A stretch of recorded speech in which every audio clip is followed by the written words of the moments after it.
Gopal Italia ટ્રિગ્નોમેટ્રીના teacher મુજબ 75 degree પીઠ અરવિંદ કેજરીવાલના સામે નવાવીને ઉમેશ મકવાનાને દંડક પદથી દૂર કરાવ્યો છે. એક ડિગ્રી ચોર અને અરવિંદ કેજરીવાલ જે તાનાશાહ છે એમના છોટા રિચાર્જ છે. જો ગુજરાતની જનતા ગોપાલને ઓળખી નહીં શકે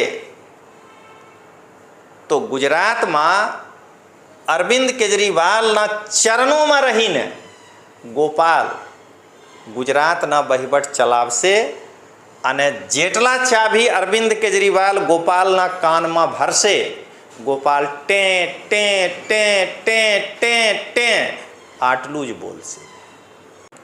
ગુજરાતમાં ટ્રિગ્નોમેટ્રીના ટીચરને એ કહેવા માંગુ છું કે જરા ટ્રિગ્નોમેટ્રીના ફોર્મ્યુલા મુજબ તમે જરા આ બતાવી દો ગુજરાતની જનતાને કે ગોપાલ કેટલા ડિગ્રી નમ્યા છે. 60, 70 આકી 75. અરવિંદ કેજરીવાલ પોતાના ગુજરાતમાં સૌથી મોટા ચમચાને આગળ કરી રહ્યા છે અને જે દિવસ ગુજરાતની જનતા ઉન્માદમાં આવીને આમ આદમી પાર્ટીના સરકાર બનાવી દેશે તે દિવસ ગોપાલના હાલત અરવિંદ કેજરીવાલ ભગવંત માન સાહેબ જેવા કરી દેશે. ગુજરાતની જનતાને લોકતાંત્રિક આવાજના રાષ્ટ્રીય સંયોજક રજનીશસિંહ તોમરના પ્રેમ ભર્યા નમસ્કાર. મિત્રો, આજે 11 વાગ્યા પછી ગુજરાતની રાજકારણમાં એક ધડાકા થયા. ઉમેશ મકવાના સાહેબ આમ આદમી પાર્ટીના બધા પદોથી રાજીનામું આપ્યા હતા.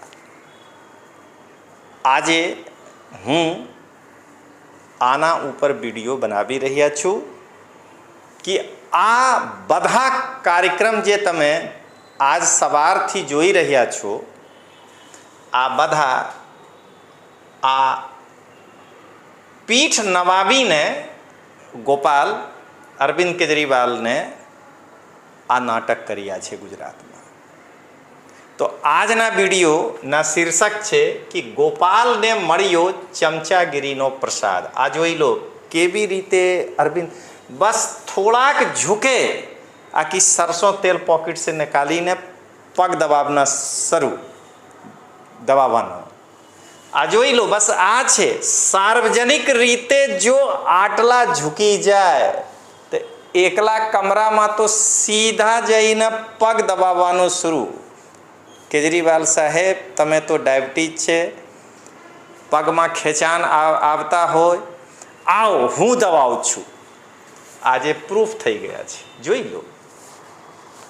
આ હું ગુજરાતમાં ટ્રિગ્નોમેટ્રીના ટીચરને એ કહેવા માંગુ છું કે જરા ટ્રિગ્નોમેટ્રીના ફોર્મ્યુલા મુજબ તમે જરા આ બતાવી દો ગુજરાતની જનતાને કે ગોપાલ કેટલા ડિગ્રી નમ્યા છે. 60, 70 આકી 75. 90 નહીં થયા છે પણ 75. આવી રીતે ગોપાલ ચમચાગીરી કરી કરીને આમ આદમી પાર્ટીમાં પદ લીધા છે અને 2 વાર ટિકિટ લીધા છે. તો જરા જોઈ લો મિત્રો, કેજરીવાલ સમક્ષ ગોપાલ પીઠ નમાવીને ઉમેશ મકવાનાને દંડક પદથી દૂર કરાવ્યો કે સાહેબ મને વિધાનસભામાં દંડક પદ આપો. કેજરીવાલ બોલ્યા તથાસ્તુ. પણ હવે સાદા કંપનીના સરસો તેલ લઈને નહીં આપજો ગોપાલ. કેજરીવાલ કહે છે પતંજલિના બાબા રામદેવના સરસો તેલ લઈને તમે અહીંયા આવવા પડશે. ગોપાલ કહે છે તથાસ્તુ સાહેબ. હવે દોસ્તો આગળ અને પાર્ટીથી મોકૂફ કરાયો. તો મિત્રો હું આ ઉપર ચર્ચા આગળ કરીશ. પહેલાં તમે જોઈ લો મારા એક જૂના વિડીયો. આમાં હું બતાવ્યા છું, તમે જોઈ શકો છો, કાલના વિડીયો છે કે ગોપાલના જીતવાથી આપની રાજકારણમાં શું ફેરફાર. જરા તમે આ વિડીયો જુઓ દોસ્તો. આ વિડીયો અત્યાર સુધી 9.7K એટલે કે 10,000 લોકો જોઈ ચૂક્યા છે એક દિવસમાં. આમાં હું તમે ફૂલ વિડીયોમાં બતાવીશ તો તમે સારું લાગશે. આ જુઓ અહીંયા આમાં પ્રચાર આવી ગયા છે. તો પ્રચાર પછી સ્કીપ કરીને તમે જાણો છો મિત્રો કે યુટ્યુબમાં પ્રચાર બહુ માત્રામાં થાય છે. જુઓ આ ચેતર વસાવા ઉપર હું વિડીયો બનાવ્યા હતા. ચેતર વસાવા પાછળ હું લખ્યા છું કે ગુજરાત વિધાનસભામાં આપ વિધાયક પક્ષના નેતા. ઈસુદાનના આગળ લખ્યા છું કે ગુજરાત પ્રદેશ અધ્યક્ષ આપ. પણ કાલે હું જ્યારે આ જોઈ લો મિત્રો, ઉમેશ મકવાણાના રાજકીય ભવિષ્ય ઉપર ચર્ચા કર્યા હતા. તો હું કાલે ઉમેશ મકવાણાના પાછળ ફક્ત અને ફક્ત MLA બોટાદ લખ્યા છે. તમે જોઈ લીધું. મને ખબર હતા કે ઉમેશ મકવાણાને ગોપાલ ઇટાલિયા અરવિંદ કેજરીવાલના ચરણોમાં ઝૂકીને દંડક પદથી દૂર કરાવશે. એટલે હું એડવાન્સમાં આના પાછળ લખી દીધું છે કે ઉમેશ મકવાણા MLA બોટાદ.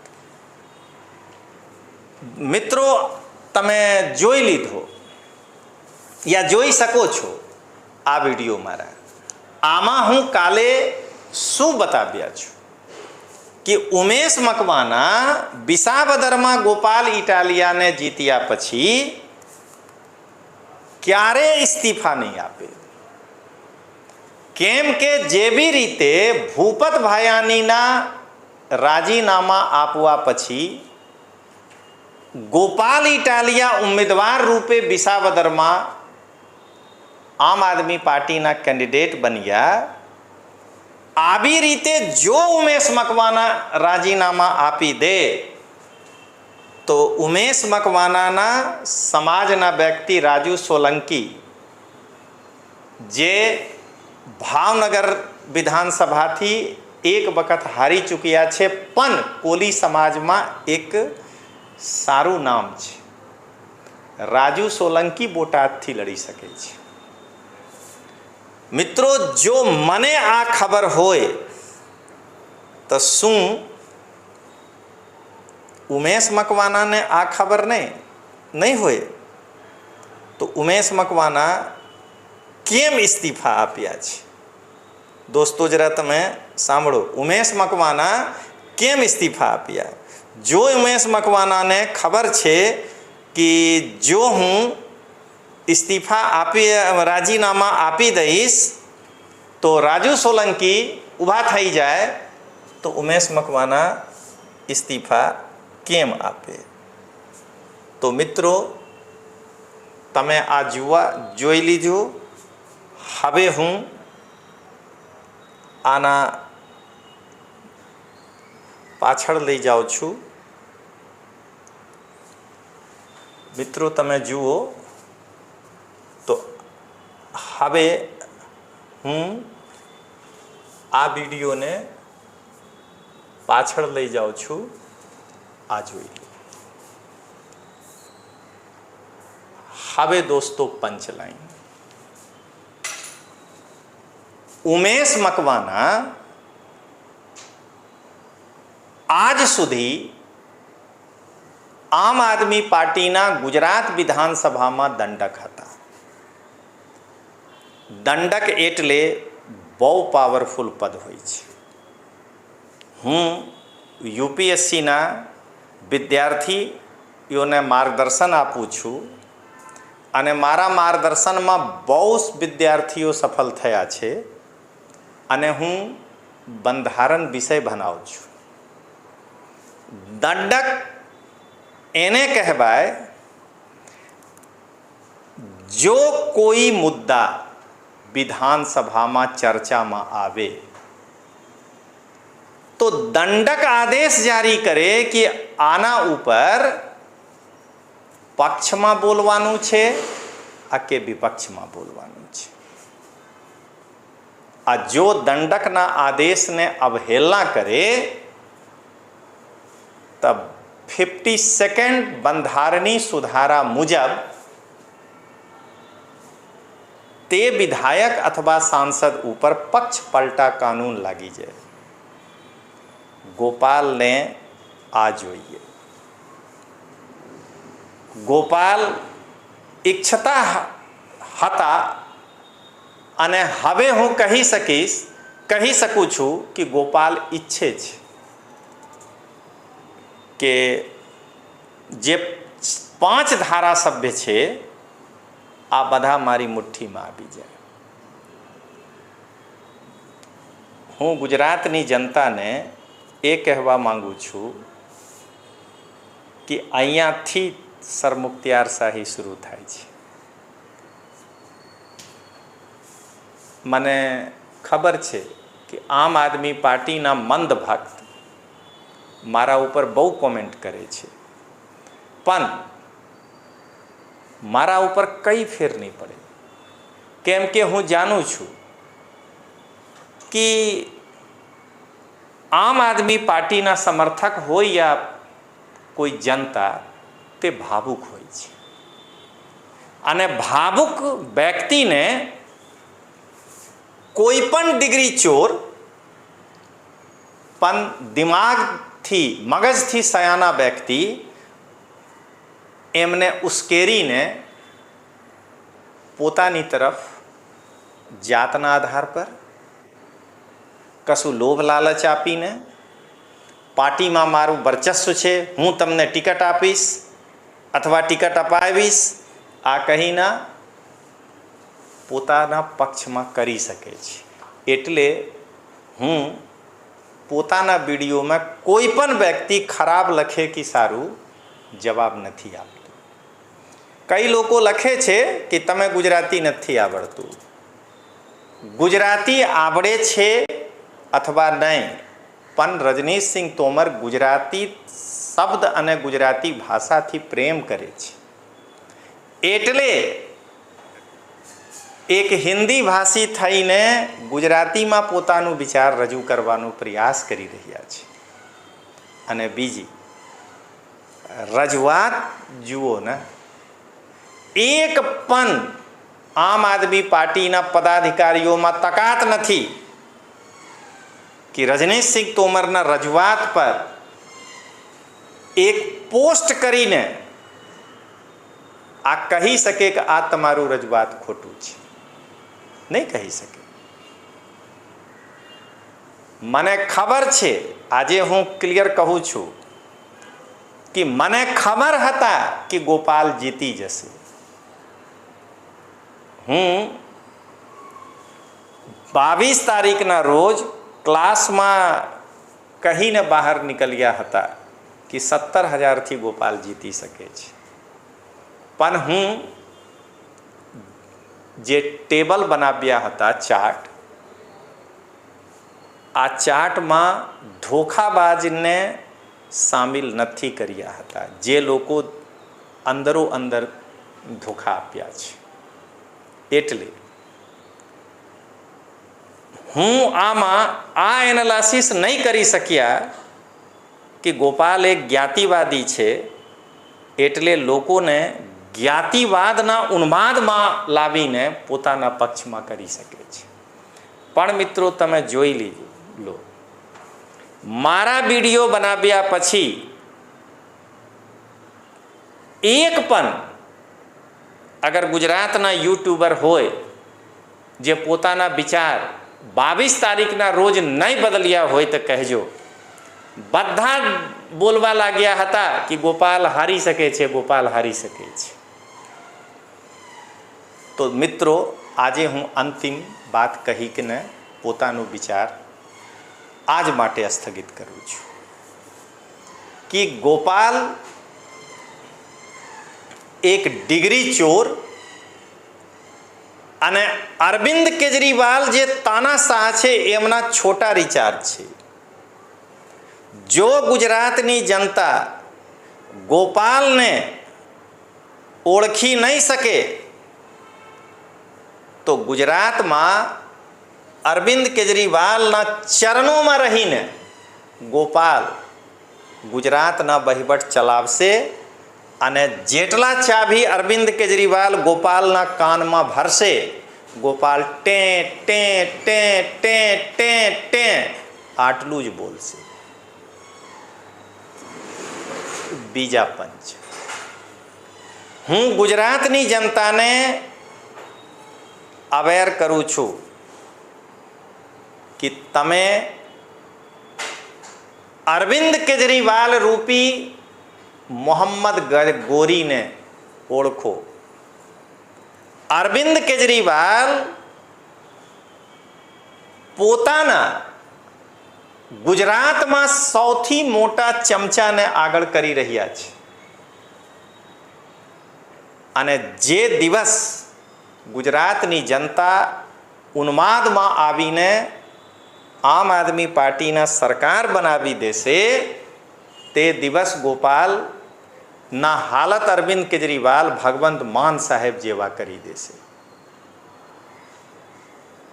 અરવિંદ કેજરીવાલ એ તાનાશાહ છે જે ગોપાલના પોતાના ચરણોમાં લઈને સમગ્ર ગુજરાતના વહીવટ પોતાના હાથમાં લઈ લેશે. આ ગુજરાતની જનતા ધ્યાન રાખજો. અને અંતમાં એક હલકા ફલકા પણ એક પંચ તમે જોઈ લો. ગોપાલ ઇટાલિયા, કેમ કે મારા પાસે ટ્રિગ્નોમેટ્રીના ટીચરના મેસેજ આવી ગયા છે, તો ગોપાલ ઇટાલિયા ટ્રિગ્નોમેટ્રીના ટીચર મુજબ 75 ડિગ્રી પીઠ અરવિંદ કેજરીવાલના સામે નવાવીને ઉમેશ મકવાનાને દંડક પદથી દૂર કરાવ્યો છે. અને ઉમેશ મકવાના કોલી સમાજના છે. સૌરાષ્ટ્રમાં કોલી સમાજના પણ વોટ વધુ માત્રામાં છે. એટલા કારણે ગોપાલ એમને પાર્ટીથી મોકૂફ કરાયો છે. તો દોસ્તો હવે એકદમ અંતિમ પંચ, હું બાબા રામદેવના પતંજલિ ઇન્ડસ્ટ્રીઝને શુભેચ્છા પાઠવું છું કે બાબા તમારા એક પ્રોડક્ટના વેચાણ વધવાનું છે, આ છે સરસોં તેલ. હવે ગોપાલ ઇટાલિયા બીજી કંપનીના સરસોં તેલ નહીં ખરીદે. પતંજલિના બેસ્ટ પ્રોડક્ટ સરસોં તેલ જે છે આ ખરીદીને ગોપાલ અરવિંદ કેજરીવાલના ઘેરમાં જઈને આ સરસોં તેલ રગડીને પગ દબાવીને પોતાની મહત્વાકાંક્ષા પૂરું કરશે. તો ચાલો દોસ્તો મળીએ. જય હિન્દ, જય જય ગરવી ગુજરાત.